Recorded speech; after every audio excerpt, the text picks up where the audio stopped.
Good evening, everybody. Welcome to today's webinar on preparing to deliver the Level 3 construction qualifications from September.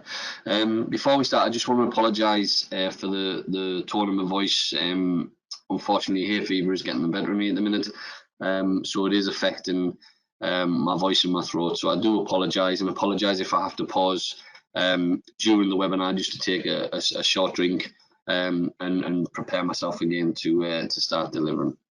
I'm going to start promptly because it is 5 o'clock, and obviously we're delivering this on an evening, and you know we don't want to keep it any longer than we have to. Just by way of an agenda, I'll introduce you to the construction team who is working on the QW project. I will touch a little bit on why the transformation came about, and please forgive me if you've heard this already, but it is important that we cover all bases when we are delivering webinars and providing information to our employers. Then we will cover the Level 3 qualification content along with the summary of assessment, and then one of the key parts for you guys as employees is the employee confirmation guide. After that, we'll cover some next steps, and towards the end of the webinar we will cover any questions that you may pose. Please feel free to pose any questions that you may have during the webinar. I'll store them in the questions tab, so there should be a questions tab on your webinar panel, and I will try and cover as many questions as possible towards the end, if not all. So please feel free to put any questions that you may have in the questions tab. So just by way of introduction, my name is Jason Howe. I'm a technical advisor for construction here at City & Guilds, and from sort of February, March this year, I've been working with colleagues David Pye and Ian Roberts, who are also technical advisors, David for building service engineering and Ian Roberts for construction, on the support now centres in the delivery of the skills for Wales qualifications, such as the foundation, progression and ultimately now the Level 3.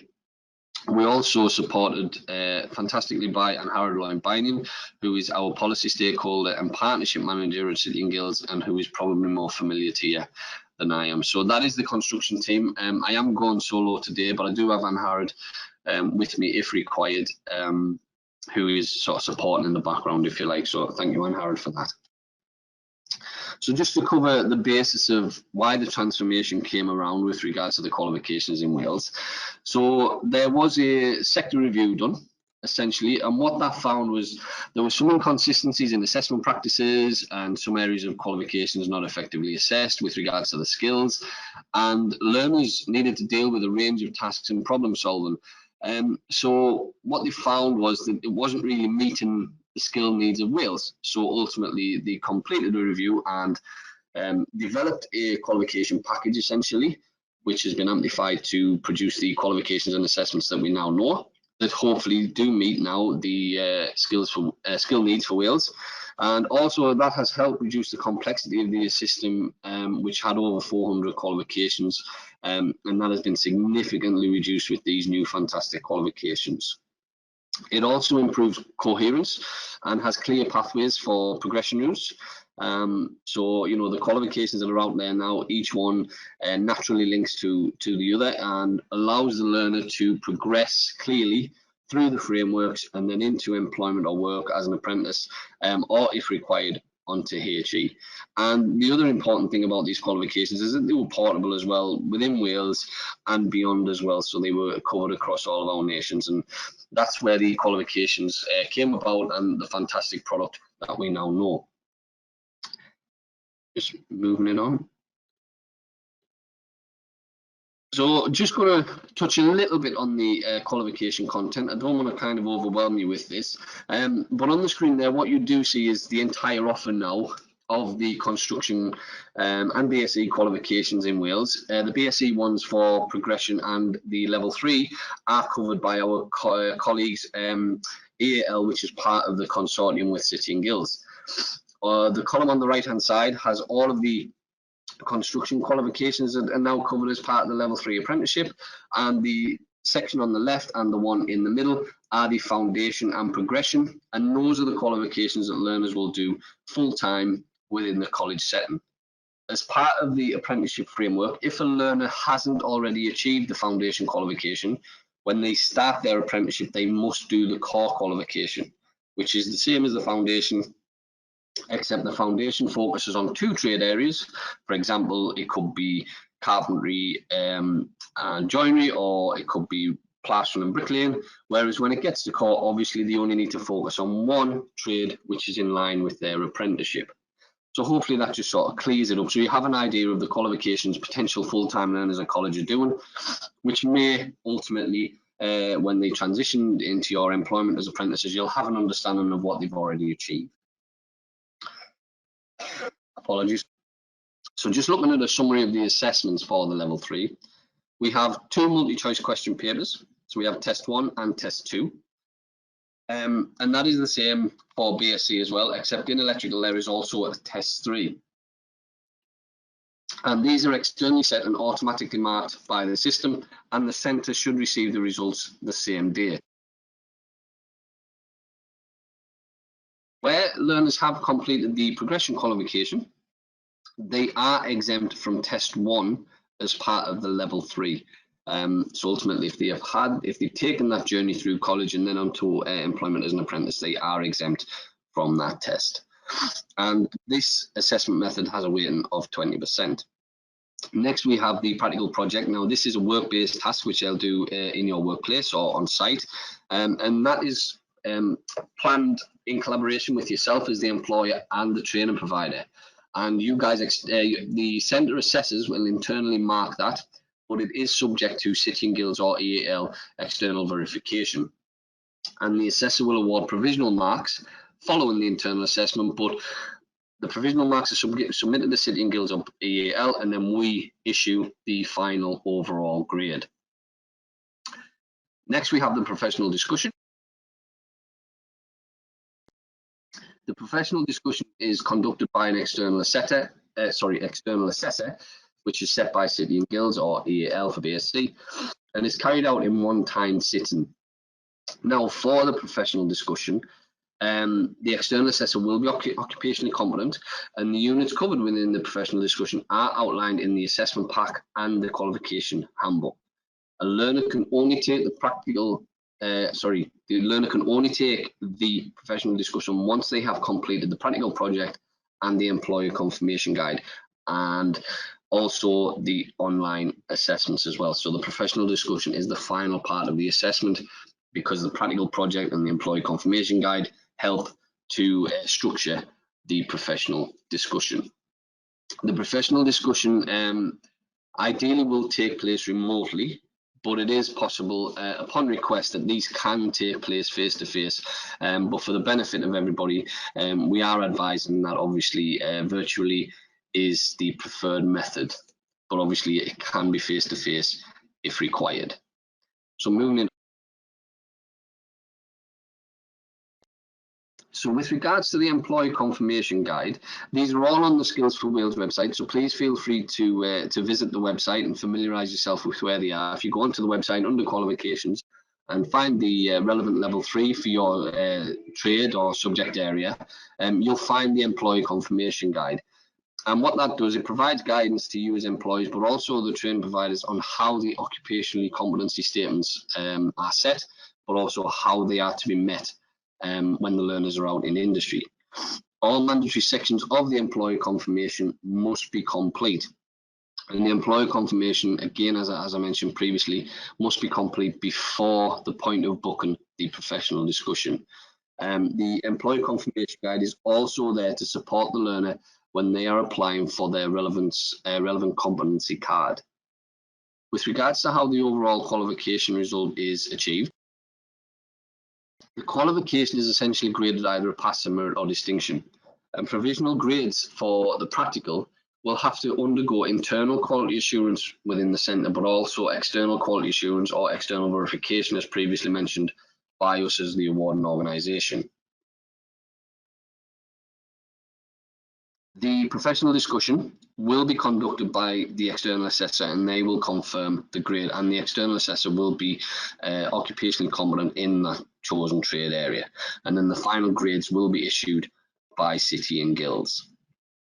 If a learner unfortunately fails to successfully achieve a pass in any of the assessments, they can resit or resubmit, but it is imperative that after any of the assessments that the learner receives appropriate feedback and support So it enables them to sort of fill in the gaps, if you like, and develop the areas that's required in an appropriate time frame as well, so they're not left hanging about too long, and then they can be input again for their resit or resubmission of assessment. And guidance on this can be found in the assessment pack again.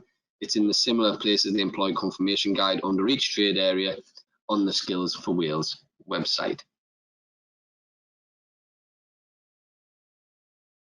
So with regards to some additional vocational skills, what is available is also the heritage side of construction. And we are promoting the heritage pathways that are available, so like carpentry, architectural joinery, brickwork, roof and slate tile, etc., and so on. The units highlighted in red are not included in the current occupational competency statements, but all of the units are, that's highlighted on the screen in black, and the units are located within a pathway or the heritage suite. So again, these are on the Skills for Wales website, should you wish to have a look at them.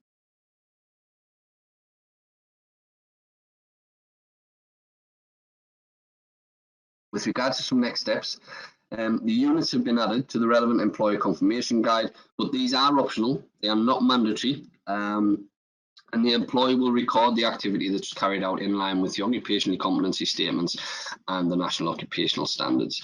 But again, these are not mandatory, they're just optional. If you are doing this type of work, your apprentice can do these additional units and ultimately achieve an additional credit to their qualification, which is always useful for them as their progression through the trade.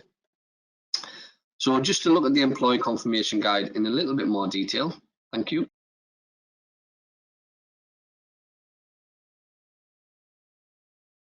So the employee confirmation guide essentially is a logbook or such as a record of all the occupational competency statements and the minimum assessment criteria that the learner supports with evidence. And the purpose of it is essentially that you would sign the learner off when they are consistently working at or above the level required within the occupational competency statements.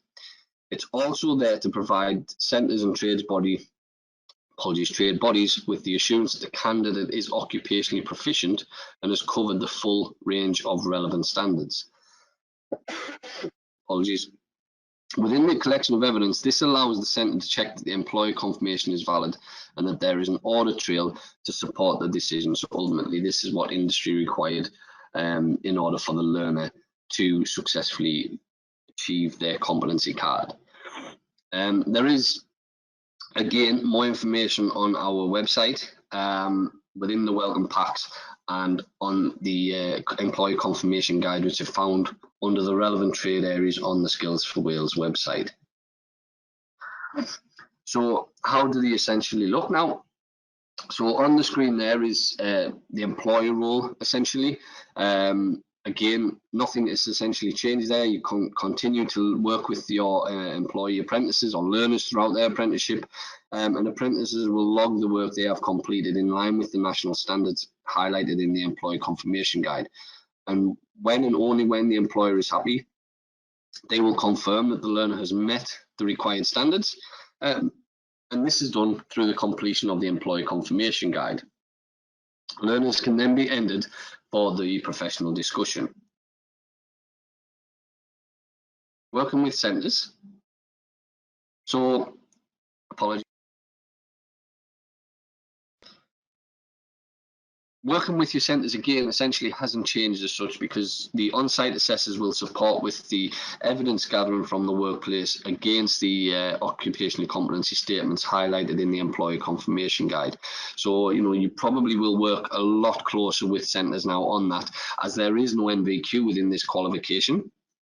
So the assessors will support and guide yourself and the learner through to ensure the quality of the apprentice's log is as strong as it can be. And from a Sitting Guild's perspective, we are always there to offer training and support. We actually deliver events in face-to-face in Wales currently. We have one this Friday. And we've done ones previously where myself and colleagues have attended events both face-to-face and virtually with the employees that centres do work with. And we will also ensure that any work-based learning providers have a suitable process in place, and that's done through our quality assurance process and through the training that we've been delivering. Apologies. So with regards to the employee confirmation guide, they are bilingual, so they are available in English and in Welsh, and they are on the website. We just wanted to provide a quick snapshot, essentially, of what they look like, and that we will go through the sections now. So section 1 is nothing new. It is pretty standard format. So it's got the apprentice name, registration numbers, etc., centre name, and that type of thing. Then you move on to section 2, which covers the occupational competency statement. And these are completed by yourselves as employers when the learner has completed all of the statements outlined within Form B, which we'll come on to shortly. And it's essentially a tick box exercise where you would sign or initial to confirm that. And with regards to the occupational competency statements, we've also added the unit numbers aligned with each one of the statements.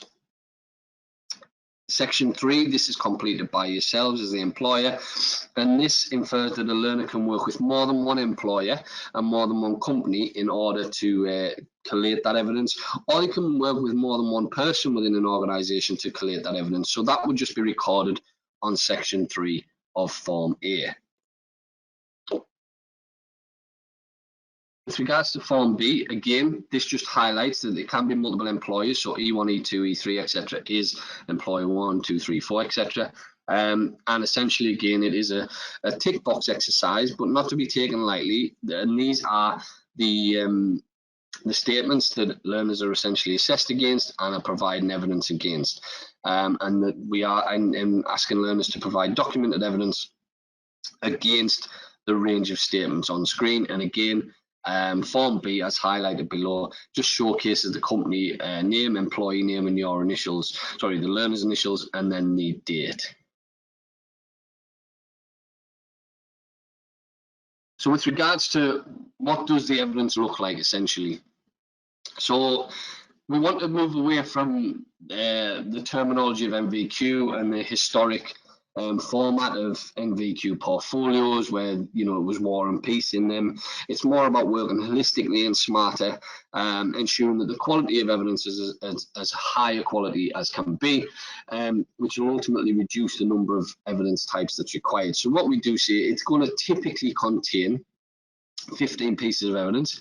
Can be more, could be less. Again, it just depends on the quality of evidence that's produced, and the learner can use a range of evidence sources or evidence types which are listed on screen there under the bullet points, and the evidence must be mapped against the occupational competency statements that we saw on screen. We do have a couple of examples which will show you of what the evidence could look like, but on screen there you will get this presentation as well following today's meeting, so you will be able to revisit these bullet points should you have, you want to revisit and just recap and refresh memory on the types of evidence that can be available. But some of the types that we are sort of emphasising on are things like workplace documentation, annotated photographs, video clips, site diaries are always a great way of learners being able to record their skill development on site, and also recording evidence that they are working consistently at the required level. All the evidence must be valid, sufficient, reliable, current, and authenticated by yourselves, and that just helps, evidence the validity contained within the portfolio. Things like date stamps, signatures, that type of thing, so that it covers all bases. We provided an 8-step guide on how the training providers can work with yourselves as employees. I'm not going to dwell too much on this. This is in the these are in our assessment guides and the employee confirmation guides for yourselves and for the centres to use. But just to highlight a couple. Step 2, for example, provides a meet with the employee to identify the range of tasks that's required that are going to be used to meet the industry competency statements and the work-based project. Step 5 is observe practical industry project. That'll come towards the end as they are assessing the learner against their competence. And then, the steps go on until you get to step 8. Upon successful completion of all components, City and Guilds and or EAL will certificate the apprentice and they can apply for their competency card.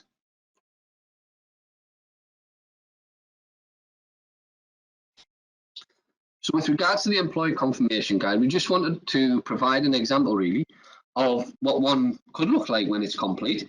So we have the learner and qualification information at the top of the screen as we see, and the centre. And then, apologies, we have where the evidence has been met and ticked off, and it's been initialed or signed by the relevant employer or supervisor of that apprentice. So you can see there's different supervisor or employer initials or signatures on screen there. With regards to the evidence types, apologies, these are just some examples. So these are the diaries that I mentioned earlier. So they are date stamped and they have an address and everything else, and a little bit of text with regards to the tasks that the learner has carried out. They are also supported by a video. So the learner has uploaded a video there that could have been taken on a mobile phone or a mobile device, etc. And the evidence is collated in one sheet. Or, as it's shown on the sheet, the example on the left-hand side, they can also use photographs. Another key point to highlight and emphasise is that learners can also provide links to these videos if they are located and stored elsewhere. Apologies.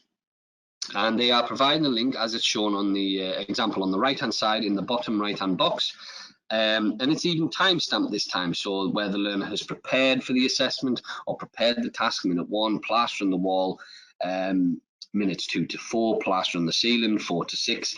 So I don't like to use the terminology, but a bit like a TikTok where they are sort of snapshotting it, so they sort of doing a, you know, it's not an entire video that's lasting hours long, it's sort of short, sharp snaps of the learner progressing through the tasks and showcasing those skills. And there is a second video link there which shows that the learner plastering the ceiling minutes 1 to 4, and that's ideal for the assessor in the centre when it comes to the assessing the learner against the statements, and ultimately through the internal quality assurance process as well. So these type of good practices certainly help for an efficient process as the learners progressing through their apprenticeship.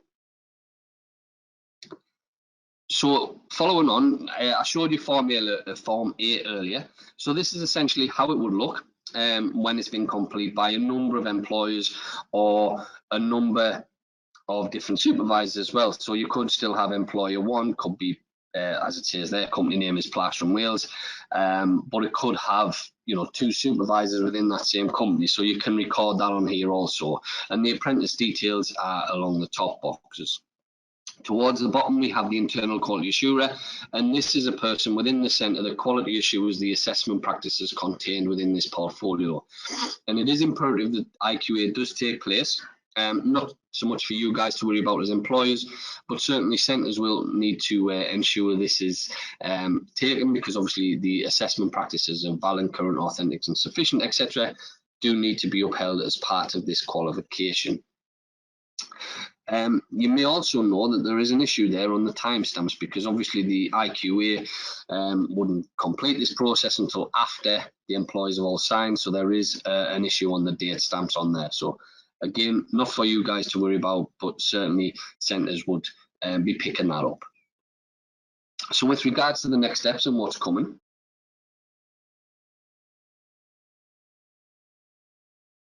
so on our Skills for Wales website, and there is a link on the screen there, you will get this presentation. Please do pay to visit. If you are struggling to access anything, do get in touch with us. There is an email address at the end of the presentation that you can get in touch with if you're struggling to find any documentation. But to be honest, the website is pretty self-explanatory with how you navigate throughout it. Use the tabs across the top and the drop-down boxes under each web page. But if you do struggle to get anything, please just let us know. On each qualification page, we always have the handbook and the assessment pack. And for the level 3 qualifications, we also have the employer confirmation guide. So please do pay a visit on the website, familiarise yourself with where the documents are located, and, you know, have a look at the documents yourself. And you know, you may want to pose some questions to us. It may not be now during the webinar, but it may be at a later date, and that's absolutely fine. Just let us know if you've got any questions moving forward, and we'll certainly try our best to answer those and support you. We often get asked the question on, well, how long is an apprenticeship? To be perfectly honest, we do not set any sort of duration or state that an apprenticeship has to be 3 years or has to be 4 years, etc. The duration of apprenticeship is agreed between yourself as the employer, the training provider, and the learner, depending on an initial assessment and what any prior learning or qualifications that learner may have undertaken. So what we've produced is a simple guide really on the routes learners could take through the new form of qualifications and the apprenticeship qualification as a direct entry. So I'm going to work from the bottom up essentially. I'm going to start at the bottom actually. So if a learner comes straight into your employment from school or without doing any of the other full-time qualifications that they can do in college, they would start immediately on the level 3 qualification, but they would also have to do the core qualification as well, but only in one pathway. And a typical duration may be around 3 years and 6 months. But again, the duration is not stipulated by City and Guilds or EAL. You will decide that as the employer. Going back to the top, if you take on a learner from a college and he has done the foundation, then ultimately they would be exempt from the core qualification within the apprenticeship. But that doesn't necessarily just automatically knock off 1 year of the apprenticeship. It will knock off a certain amount of duration, but again, that will be set by yourselves. So we would typically see that a learner is probably going to take around about 3 years, 9 months to complete after doing a foundation, because it is imperative that they get that workplace experience. Ultimately, if they do a progression and a foundation, it reduces the duration of the apprenticeship essentially because they are exempt from both the core qualification and test 1 of the level 3 multi-choice question tests. But again, the duration of how that would look depends on you and the provider and the learner, and you would set whatever duration you think would be typical after that. But again, across the full length, it will probably take around 3 years, 9 months to 4 years, because it is imperative that the learner gets the relevant opportunities to develop their skills in the workplace. And this goes on again if they've done a broad level 1 qualification at college and then foundation and progression. Those are on screen there as well.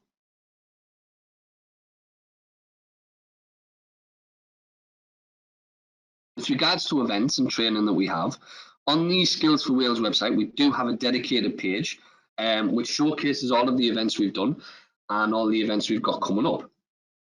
So as you can see on there, we do have another employer confirmation guide webinar or employer preparation webinar on the 21st of June, which will take place next week.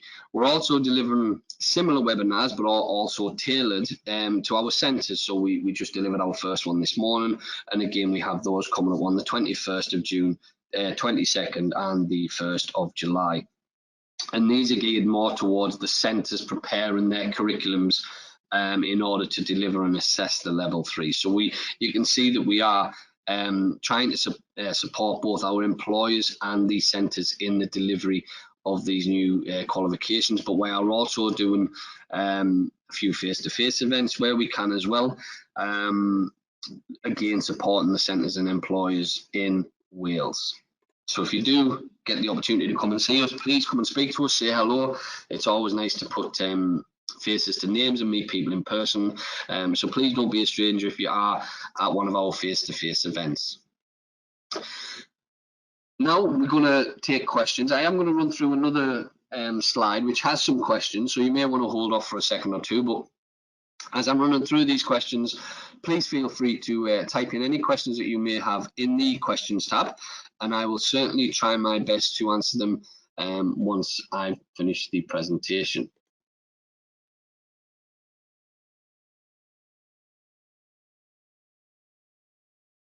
So just some questions that may come up. Again, we ask these questions and provide these to the providers as well. So we're trying to keep it as standardised and consistent as possible. So some of the questions: does the employer have to be a qualified assessor? No, essentially the employers are not assessors. They're not making a judgment against some set assessment criteria. All you're doing is confirming that the learner is proficient, and you're not making any assessment decisions. So there's no worry or need for any of the employers or supervisors to become qualified assessors. Do we check the employer is qualified? And this relates to the individual trades. There is no requirement from us as an awarding organisation to check that the employers are qualified. You guys work in industry, we're not there to be disrespectful. You employing the apprentice, and everybody is grateful that you are providing that opportunity for the apprentice. So it would never be checked if an employer or an individual within an organisation is qualified. Is there an NVQ? No, essentially. There is no more NVQs in the new suite of construction qualifications or apprenticeship framework. However, the NVQs are still available if you have any adults that may want to do an NVQ, or an experienced worker in your workforce who may want to do an NVQ. Centres may be offering those as qualifications and as full cost qualifications. So you would just arrange that with your individual centres if you wanted a member of staff to do that, and there would be fees attached to that. How much evidence is needed? We did cover this earlier with regards to the evidence requirements, but on the employee confirmation guide, page 4 does outline what the evidence requirements are, and it is quite detailed on there and quite specific with regards to the evidence requirements, and it's also been covered in this presentation today. Question 5, is the employer sign-off part of the qualification? Now, this refers to the employee confirmation guide. So, is the employee confirmation guide essentially aligned to the level 3 qualification? No, but it does support the level 3 qualification, because learners cannot complete their final assessment, i.e. the professional discussion, until they have completed their employer confirmation guide and had sign-off. And the employer confirmation guide is there to simply provide evidence and sufficiency that the learner can then go on and attain their competency cards. Is the evidence internally quality assured by the centres? Essentially not for you to worry with, but in working in collaboration with the employer, the IQA may visit site with the on-site assessor to check that there is sufficient evidence and that there's an evidence trail to support the learner's process, and once complete, it allows the learner to proceed to their final assessment. When can evidence gathering commence? Compiling the apprentice's portfolio, or evidence as we should now call it, it should only start once you as the employer is satisfied that the apprentice is consistently working at or above the criteria set out in the occupational competency statement. So if you essentially align those statements to task, once you are happy that the learner is working consistently to industry standards in line with the statements, then the learner can start gathering evidence. However, what I would emphasise is, as employers of apprentices, please do not miss an opportunity for the apprentice and the learner to obtain the evidence that will certainly support their proficiency against the occupational competency statements outlined in the employer confirmation guide. I am going to now check to see if there has been any questions. Again, I appreciate your patience through this webinar with my voice and having to pause to take a little sip of drink and cough occasionally.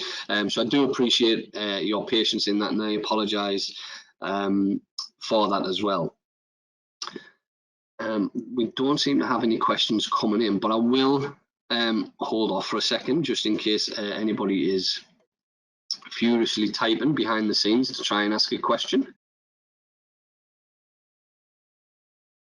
So please do feel free to pose any questions that you may have. If you don't want to pose a question right now, what I will do is I'll move it on to the next slide. So on the screen there is the email address of the customer service team with regards to our Skills for Wales customer service team in City and Guilds, and all your emails that go to that email inbox get sent to the relevant person in order to support you as employees, and generally that will come to us as TAs or Anharad as well. So please do feel free to get in touch with us. Please don't be a stranger. If you do have any questions, don't hesitate to get in touch.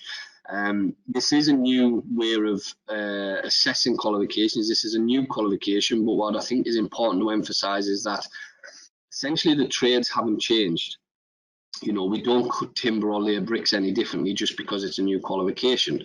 You know, the trades essentially are the same. We just needed to make sure that the skills that the learners were developing were in line with the skill needs for Wales, and also that the assessment methodology was in line with the new laws and guidance around assessment, and that learners were getting adequately assessed against the range of skills that's required.